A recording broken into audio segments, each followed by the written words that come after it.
तो फिल्म की शुरुआत होती है एक ऐसे ऑफिस से जहाँ पर बहुत सारे एम्प्लॉयज को निकाला जा रहा है। हम कंपनी के ओनर जैक को देखते हैं जो भी अपनी कंपनी और बिजनेस के डाउन होने की वजह से बहुत ही ज्यादा परेशान है। उसने बहुत सारे एम्प्लॉयज को भी निकाल दिया था। एम्प्लॉयज को निकालने के बावजूद भी जैक के फेस पर बहुत ही ज्यादा परेशानी थी। उसके चेहरे से पता चल रहा था कि वो अपनी लाइफ में भी स्ट्रगल कर रहा है। इसी सब के दौरान उसके पास एक हाइपर हुआ ओल्ड मैन आता है। वो बताता है कि पिछले कई सालों से वो इसी कंपनी में काम कर रहा है और कुछ ही महीनों में रिटायर होने वाला है। जैक ने उसे अपनी कंपनी से निकाल दिया था।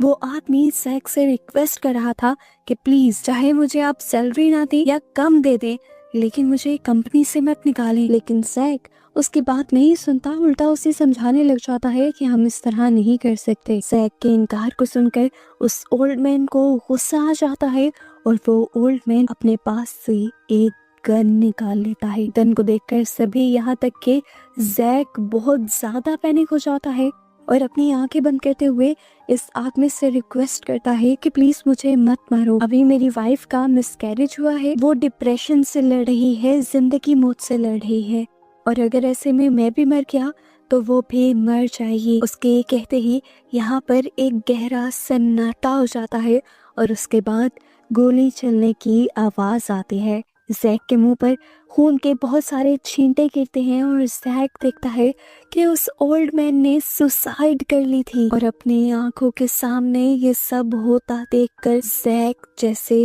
पागल हो जाता है। अपने आप से कंट्रोल खोने लगा था। वो बहुत मुश्किल से अपने आप को वो नॉर्मल करता है और ये डिसाइड करता है कि वो अगले कुछ दिनों तक तो इस शहर में रहेगा ही नहीं। वो फौरन अपनी वाइफ एमी को कॉल कर बताता है कि कल ही वो एक ट्रिप के लिए जा रहे हैं। एमी भी बहुत ज्यादा खुश हो जाती है और घर जाने से पहले अब जैक एक बार के लिए निकल जाता है। यहाँ वो अपना मूड चेंज करने के लिए आया था, लेकिन ये बाहर की चीजें भी उसके अंदर के गुस्से को कम नहीं कर रही थी। और खासकर वो एक लड़की से बहुत ज्यादा डिस्टर्ब हो रहा था। जो लड़की बार अटेंडर से बार बार सिर्फ ड्रिंक के लिए लड़ रही थी। उस लड़की की बकवास बंद करवाने के लिए जैक थक कर बार टेंडर से कह ही देता है कि प्लीज इसे ड्रिंक दे दो, इसके पैसे मैं दे दूंगा। अब जैक की इस हरकत से लड़की जैक से इम्प्रेस हो जाती है और अपनी जगह से उठकर जैक के पास आ जाती है।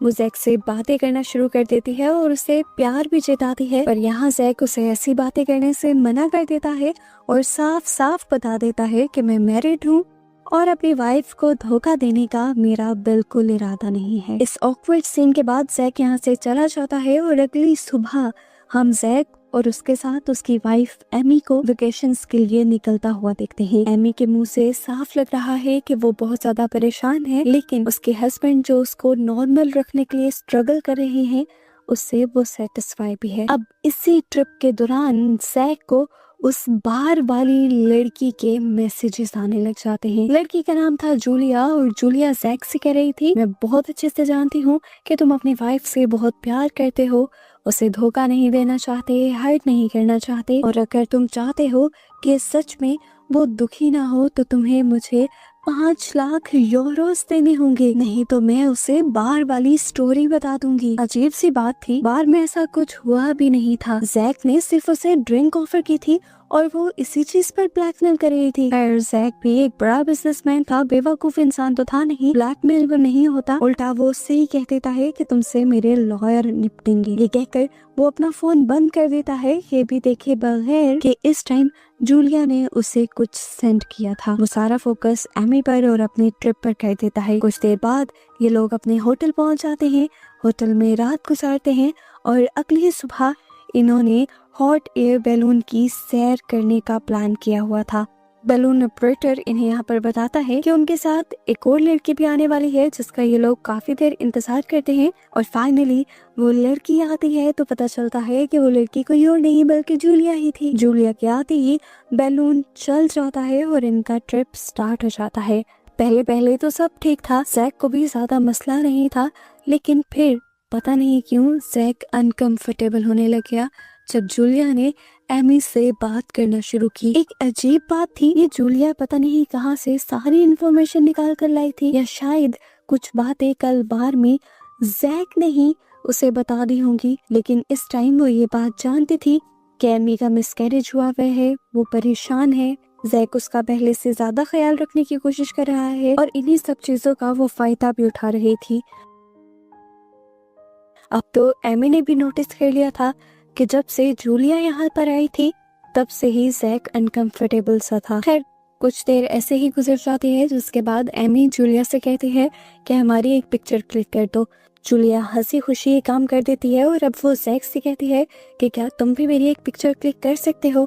उसने जानबूझकर अपना ही मोबाइल उसे पकड़ाया था, क्योंकि मोबाइल पर उसने पहले से ही एक मैसेज लिखा हुआ था कि अगर तुमने मुझे पैसे ना दिए तो तुम बहुत पछताओगे। पर जैक इस मैसेज को इग्नोर कर उसकी पिक्चर बना लेता है और मैसेज के इग्नोर होने की वजह से जूलिया को और भी ज्यादा गुस्सा आ जाता है। और अब जो बातें जैक और जूलिया के दरमियान में पर्सनली हो रही थी, जूलिया उस पर्दे को खत्म कर देती है और सबके सामने जैक से कहती है बहुत हो गया, तुम्हें मुझे पैसे देने होंगे और इस मामले को अभी खत्म करना होगा। यहाँ पर फौरन एमी भी बोलती है कौन सा मामला, कौन से पैसे। इससे पहले कि जूलिया बोल पड़ती, जैक एमी से कहता है अरे इस लड़की की बातों पर ध्यान मत दो, ये पागल है, रात को बार में शोर मचा रही थी, मैंने बार टेंडर से कहकर बस इसे कुछ ड्रिंक्स करवा दी और तब से मुझे ब्लैकमेल कर रही है। अब ये बात सुनकर एमी को भी गुस्सा आ जाता है और एमी जूलिया को ही डांटने लग जाती है कि तुम्हें शर्म आनी चाहिए किसी को ब्लैकमेल करते हुए। जूलिया जवाब में कहती है मुझे नहीं, तुम्हारे हस्बैंड को शर्म आनी चाहिए, क्योंकि वो ड्रिंक करवाने के बाद उसने उस ड्रिंक के पैसे मुझसे वसूल भी किए हैं। वो मेरे करीब आया था और इस चीज को प्रूव करने के लिए ये बात काफी है कि उसकी चेस्ट पर एक बर्थ मार्क है। ये सुनकर एमी के भी होश उड़ गए थे, क्योंकि सच में जैक की बॉडी पर एक बर्थ मार्क था। शकी नजरों से एमी ने जैक की तरफ देखा तो जैक ने कहा ओ कम ऑन, हम बीच पर गए थे, बगैर शर्ट वाली फोटोज इसने देखी हैं सोशल मीडिया पर। जैक अब जूलिया से कहता है कि इतनी आसानी से तुम मुझे ब्लैकमेल नहीं कर सकती। यहाँ पर फिलहाल के लिए जूलिया भी इस तरह चुप होती है जैसे सच में उसका झूठ पकड़ा गया हो। ब्लैकमेलिंग तो जूलिया की ये वाली काम नहीं आती, तो वो अब ऑपरेटर की जेब से चाकू निकाल लेती है और उसे जैक के ऊपर तान देती है और जैक से कहती है कि तुम्हें मुझे पैसे देने होंगे। ऑपरेटर इस सारी सिचुएशन से डर जाता है और वॉकी टॉकी से नीचे स्टेशन पर कॉल करता है। इससे पहले कि वो कुछ बता पाता, जूलिया उस कुमार को ही काट देती है और इस सब के दरमियान में पीछे से जैक जूलिया को ही पकड़ने के लिए उसके ऊपर हमला कर देता है। उसे बास्केट के एक साइड पर लटकाने की कोशिश करता है और यहाँ पर ऑपरेटर भी जैक का साथ देता है ताकि वो जूलिया के हाथ से उसका चाकू ले सके। लेकिन यहाँ जूलिया चाकू नहीं देती और इस सारी लड़ाई के दौरान जूलिया के हाथ में पकड़े हुए चाकू से गैस का पाइप भी कट जाता है। गैस के पाइप के फटने की वजह से ऊपर सिलेंडर में लगी हुई आग नीचे भी भड़क जाती है और जूलिया की बॉडी में आग लग जाती है। ऊपर से ऑपरेटर जल्दी से सिलेंडर को बंद करता है ताकि आग को कंट्रोल किया जा सके और नीचे से ये लोग जूलिया के ऊपर कपड़े डालकर जूलिया की आग को बुझाते हैं। अभी क्योंकि गैस लीक हो रही थी, इस वजह से ये सिलेंडर को ऑन नहीं कर सकते थे और जब तक सिलेंडर ऑन नहीं हो सकता था तब तक ये बैलून कंट्रोल में नहीं आ सकता था। बैलून को कंट्रोल करने का एक और रास्ता ये था कि बैलून के ऊपर की तरफ लगे हुए वॉल को कंट्रोल करना। ये वॉल एक रस्सी से जुड़ा हुआ था, लेकिन अब वो रस्सी भी काफी हद तक आग लगने की वजह से जल गई थी और रस्सी का सिरा इनके हाथों से बहुत दूर था। आहिस्ता आहिस्ता बैलून उतनी ऊंचाई पर चला जाता है जहाँ पर ऑक्सीजन भी बहुत ज्यादा कम होती है। इनकी तबीयत भी बिगड़ने लगती है और डर ये भी होता है कि कहीं कोई प्लेन ना आ जाए या इनसे टकरा ना जाए, क्योंकि इतनी बुलंदी पे प्लेन उड़ते हैं, इसीलिए एक्सीडेंट का खतरा अब बढ़ चुका है। अब ऑपरेटर ऊपर वाले वॉल को खोलने के लिए रस्सी पकड़ने के लिए अपनी जान पर खेलते हुए बास्केट के ऊपर चढ़ जाता है और इससे पहले कि वो वॉल की रस्सी को पकड़कर कंट्रोल कर लेता, यहाँ पर नीचे से जूली होश में आ जाती है और वो बैलून ऑपरेटर को धक्का देकर नीचे गिरा देते हैं और इस तरह उस बेचारे की जान चली जाती है। इससे पहले कि अब वो कुछ और भी कर पाती, वो दोबारा से बेहोश हो जाते हैं। बैलून लगातार ऊपर जा रहा था और अब ऑक्सीजन भी बहुत कम रह गई थी। ऑक्सीजन ना मिलने की वजह से अब जैक भी बेहोश हो चुका था और ये देखकर एमी पैनिक कर गई। उसे हर हाल में इस बैलून को नीचे लेकर आना था। चक्कर उसे भी आ रहे थे, लेकिन उसने हिम्मत नहीं हारी और ऑपरेटर की तरह वो ऊपर चढ़ी और फाइनली उसके हाथ रस्सी लग गई, जिसे पकड़ते हुए उसने नीचे लाकर सिलेंडर के साथ बांध दिया। ऊपर वाला वॉल खुल गया और इस तरह बैलून वापस नीचे आने लगा। ऑक्सीजन मिलने पर जैक को भी होश आ गया। होश में आते ही वो सबसे पहले जूली के हाथ पांव बांध देता है, जिसके बाद वो देखता है कि उसकी वाइफ अब उससे नाराज थी, क्योंकि कहीं ना कहीं उसे जूली की बातों पर यकीन आ रहा था। जैक उससे कहता है, ये तुम मेरे साथ ज्यादती कर रही हो। मैं कह रहा हूँ ना, बर्थमार्क के बारे में तो उसे तब पता चला होगा जब उसने सोशल मीडिया पे मुझे स्टॉक किया होगा। वो अपनी एक पिक्चर भी निकाल कर दिखाता है जिसमें उसकी चेस्ट पे बना हुआ मार्क नजर आ रहा था। ये देखकर एमी एक और मर्तबा जैक पर एतबार करने लगी थी। इन दोनों की बातों के दौरान ये तो नोटिस ही नहीं कर पाते कि ये लोग पहाड़ों के बहुत ज्यादा करीब आ गए थे और इनका बैलून अब पहाड़ों से टकराने वाला था। ऊपर वाले बर्नर नहीं चल रहे थे, जिसकी वजह से ये डायरेक्शन को कंट्रोल नहीं कर सकते थे। वजन कम करने के लिए इन्होंने बहुत सारी चीजें नीचे फेंकने का डिसाइड किया ताकि इनका बैलून थोड़ा और ऊपर उड़ जाए और ये लोग पहाड़ों से ना टकराएं, लेकिन इसका भी ज्यादा कोई फायदा नहीं होता और आखिर बैलून के पहाड़ की एक चोटी से टकराने की वजह से बैलून फट जाता है। किस्मत इनकी अच्छी थी कि बैलून में हवा कम होने की वजह से अब बैलून खुद ही पहाड़ों से दूर हो गया था। इतने में ये लोग देखते हैं कि नीचे से जूलिया भी तड़प रही थी। एमी जूलिया को पानी पिलाती है। इतनी मुश्किलों में होने के बावजूद भी जूलिया को बस एक ही बात याद थी कि जैक को उसे पैसे हर हाल में देने होंगे, क्योंकि जैक ने उसके साथ ज्यादती की है। इस टाइम एमी और जैक उसकी बातों पर ध्यान नहीं देते और ये लोग अपने बैलून को कंट्रोल करने में लगे होते हैं। बैलून अब बादलों में पहुंच जाता है। यहाँ पर इन्हें ठंड भी बहुत ज्यादा लग रही थी और एक दूसरे को नजर भी नहीं आ पा रहे थे ये, और इसी चीज का फायदा उठाते हुए जूलिया अपने हाथ खोल लेती है। जैक देख नहीं पाता। बातों ही बातों में अब भी वो जैक को पैसे देने को कह रही होती है, तो जैक उससे कहता है, मुझे समझ नहीं आ रही, मैंने तो बार में तुम्हारे लिए पैसे दिए, तुम्हारी मदद की। जिस पर जूलिया उसे झूठा कहने के साथ साथ और भी बहुत कुछ कहने लग जाती है और इस बात पर जैक को गुस्सा आ जाता है। जैक उसे कहता है, अब तुम मुझ पर इल्जाम लगाने लगी हो। जूलिया कहती है, इल्जाम नहीं लगा रही, तुम सच में जालिम हो। तुम्हें याद है वो आदमी जो सालों से तुम्हारा एम्प्लॉय था, वो तुमसे मिन्नतें करता रहा कि मुझे जॉब से मत निकालो, लेकिन तुमने उसकी बात नहीं सुनी और उसने सुसाइड कर ली। ये बात सुनकर जैक के साथ साथ एमी भी टूट जाती है और इन दोनों को यहाँ समझ आ जाता है कि ये लड़की अपने बाप का बदला लेने के लिए यहाँ आई है। ये दोनों एक पल के लिए खामोश हो जाते हैं और उसकी पल जूलिया उठकर अपने चाकू से जैक पर हमला कर देती है। एमी दरमियान में आकर जैक को बचाती भी है, पर फायदा नहीं होता। जूलिया चाकू स्टैब कर चुकी थी। जैक की यहाँ किस्मत अच्छी थी कि चाकू दिल में स्टैब होने के बजाय कंधे में स्टैब हुआ था। चोट तो लगी थी पर उसकी जान बच गई थी। इस टाइम अब एमी बहुत ज्यादा घबरा गई थी। वो जूलिया को काम डाउन करने की कोशिश करती है, क्योंकि जानती है जूलिया के सर पर खून सवार है। वो कहती है, मैं तुम्हें पैसे दिलवा दूंगी, मेरा यकीन रखो और ये चाकू मुझे दो। जूलिया एमी को चाकू देने ही वाली थी, लेकिन तभी पीछे से जैक ने एक सिलेंडर उठाते हुए जूलिया के ऊपर हमला कर दिया। जूलिया के सर पे सिलेंडर लगने की वजह से मौके पर ही उसकी मौत हो गई और ये देखकर एमी के हाथ पांव फूल गए। उसने अपने सामने अपने हस्बैंड को एक मर्डर करते हुए देखा था। वो बहुत ज्यादा घबरा जाती है। वो रो रो के कहती है, क्यों किया जैक तुमने ऐसा? वो चाकू देने तो वाली थी। जैक कहता है, वो नहीं देने वाली थी, वो तुम्हें नुकसान पहुंचा देती।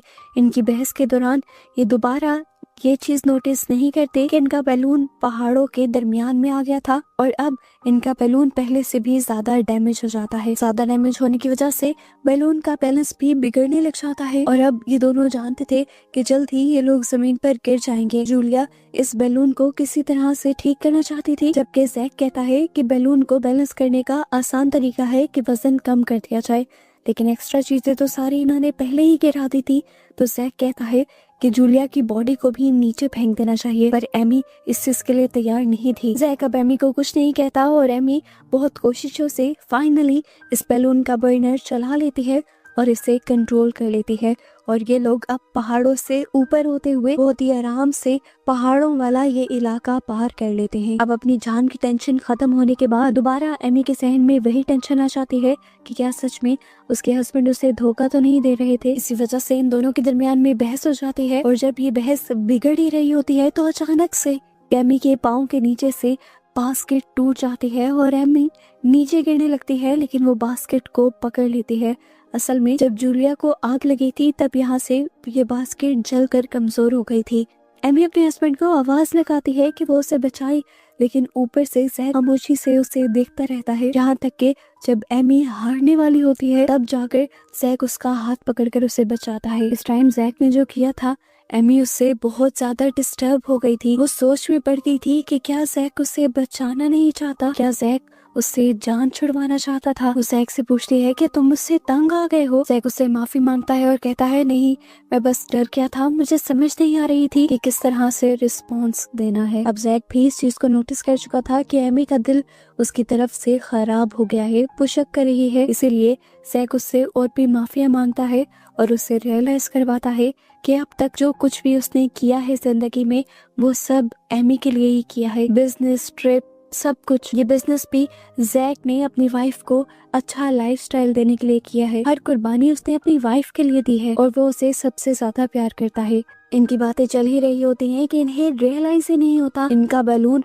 ऊपर ऊंचाई में ऐसे बादलों में चला जाता है जहाँ पर बहुत ज्यादा तूफान और बारिश थी। इस बादल की तेज हवाओं और खराब मौसम की वजह से इनका बैलून और भी ज्यादा डैमेज हो जाता है और साथ ही साथ इनके बैलून का बर्नर भी बारिश की वजह से बंद हो जाता है, जिसकी वजह से ये अपने बैलून की डायरेक्शन को भी कंट्रोल नहीं कर पाते। एमी अब अपनी जान पर खेलते हुए बैलून के ऊपर चढ़ जाती है और बैलून का फटा हुआ हिस्सा नीचे फेंकती है, जिसे जैक बास्केट के साथ बांध देता है। जिसके बाद एमी ऊपर से बर्नर को चलाने में कामयाब हो जाती है और फाइनली ये लोग अपने बैलून को उस तूफानी एरिया से बाहर निकाल लेते हैं। फाइनली ये नोटिस करते हैं कि ये लोग पहाड़ी एरिया से दूर निकल आए हैं और यहाँ का मौसम भी ठीक था। बर्नर ऑन होने की वजह से ये लोग अब आहिस्ता आहिस्ता नीचे भी जा रहे थे और इन्हें उम्मीद थी कि इनकी जान बच जाएगी। एमी को दोबारा जूलिया की बातें याद आने लग जाती हैं और वो जैक से पूछते हैं कि बर्थ मार्क तो उसने सोशल मीडिया से देख लिया, लेकिन उसे तुम्हारी सॉक्स का ब्रांड कैसे पता था? उसने तो मुझे तुम्हारी सॉक्स का ब्रांड भी बताया था। जैक कहता है ये भी कोई बड़ी बात नहीं, कभी इंसान इस तरह बैठा होता है कि उसकी पैंट ऊपर हो जाती है और सॉक्स का ब्रांड नजर आ जाता है। एमी कहती है ठीक है, ये भी बात मान लेती हूँ, अगर तुमने सच में कुछ नहीं किया तो जूलिया के फोन में तुम्हारे बारे में कुछ भी नहीं होना चाहिए। ये कहकर वो जूलिया का फोन इधर उधर ढूंढने लग जाती है और जैक देखता है कि जूलिया का फोन बिल्कुल इसकी डेड बॉडी के पास पड़ा हुआ था, इसीलिए वो बहुत ही होशियारी से जूलिया का फोन बैलून की बास्केट से नीचे गिरा देता है। और यहाँ पर हमें शक होता है कि जैक भी जरूर कुछ छुपाना चाह रहा है। जूलिया का फोन जब एमी को नहीं मिलता तो वो जैक से जैक का फोन मांगती है। जैक के फोन में तो पहले ही कुछ नहीं था, इसीलिए उसने बेखौफ होकर अपना फोन एमी को दे दिया। इवन के जैक ने तो वो मैसेजेस डिलीट भी कर दिए थे, लेकिन एमी बहुत ज्यादा चालाक थी, उसने डिलीटेड फोल्डर्स में से ही जूलिया के मैसेजेस निकाल लिए। पहले पहले तो मैसेजेस में कुछ नहीं दिख रहा था, बिल्कुल ऐसा ही लग रहा था कि जैसे कोई चालाक लड़की एक मासूम लड़की को फंसाने की कोशिश कर रही है।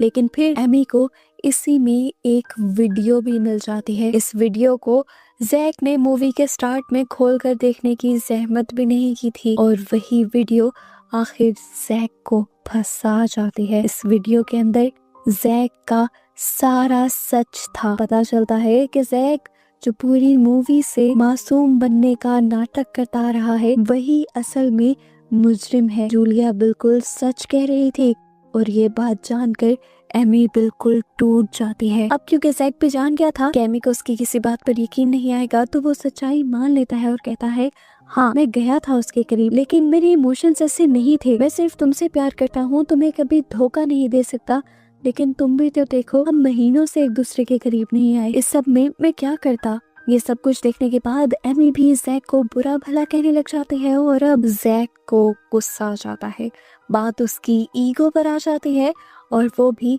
एमी को एमी का चेहरा दिखा देता है। वो घटिया इंसान एमी से बहुत ही अजीबोगरीब बातें करता है कि तुम क्या थी, एक हाई स्कूल में पढ़ाने वाली एक मामूली सी टीचर जिसकी सैलरी मेरे ऑफिस में काम करने वाले स्वीपर से भी कम थी। मैंने तुम्हें कहां से कहां लाकर बिठा दिया, तुम्हें वो लाइफस्टाइल दिया जो तुमने कभी सोचा भी नहीं था।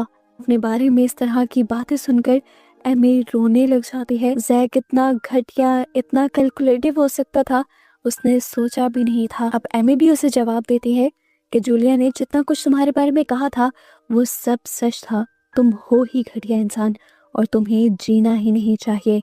मैं ही गलत थी जिसने अपनी लाइफ तुम्हारे ऊपर बर्बाद कर दी। उसे धमकी देती है कि मैं पुलिस को सब सच बता दूंगी कि तुमने जूलिया को मारा है और तुम बच नहीं पाओगे। ये सुनकर जैक हंसने लग जाता है क्योंकि वो जानता था कि एमी के बताने से पहले ही वो एमी को मार देगा। जैसे ही वो एमी को मारने के लिए उसकी तरफ बढ़ता है तो खुद ही उस सुराख में गिर जाता है जहाँ पर पहले एमी गिरी थी। ये तो वही बात हो गई, जो दूसरों के लिए गड्ढा खोदता है खुद ही उसमें गिर जाता है। उसने अपनी जान बचाने के लिए एमी को मदद के लिए पुकारा, लेकिन एमी भी उसे बिल्कुल वैसे ही देखती रही जैसे वो एमी को देख रहा था। एमी ने उसकी मदद नहीं की, यहाँ तक कि उसके हाथ से बास्केट छूट गई। वो नीचे गिरने वाला था लेकिन उसने नीचे लटकने वाली एक और रस्सी को पकड़ लिया। वो बार बार ऊपर आने की कोशिश कर रहा था और ये देखते हुए एमी साइड पर पड़ी हुई जूलिया की लाश को खींचकर जैक के ऊपर गिरा देती है, जिसकी वजह से जैक मर जाता है। जो काम जूलिया नहीं कर पाई थी जीते जीते, एमी ने वो काम जूलिया के मरने के बाद जूलिया की बॉडी से करवा दिया था। उसने जूलिया का और साथ साथ अपना भी बदला ले लिया था, आखिर जैक को मारकर। आखिर उन दोनों के अचानक से नीचे गिरते ही ये बैलून भी नीचे गिर जाता है और बैलून में आग लग जाती है। आग लगते ही उन दोनों की बॉडी जल जाती है और सबूत भी खुद ब खुद जल जाते हैं। एमी खामोशी से आगे बढ़ जाती है क्योंकि लाइफ ने उसके साथ हुए बुरे का बदला खुद ही ले लिया था और अब उसकी लाइफ आगे आसान थी और वो अपनी लाइफ अपने तरीके से जीने वाली थी। और इस तरह एमी को आगे बढ़ता दिखाते हुए ही ये मूवी यहाँ खत्म हो जाती है।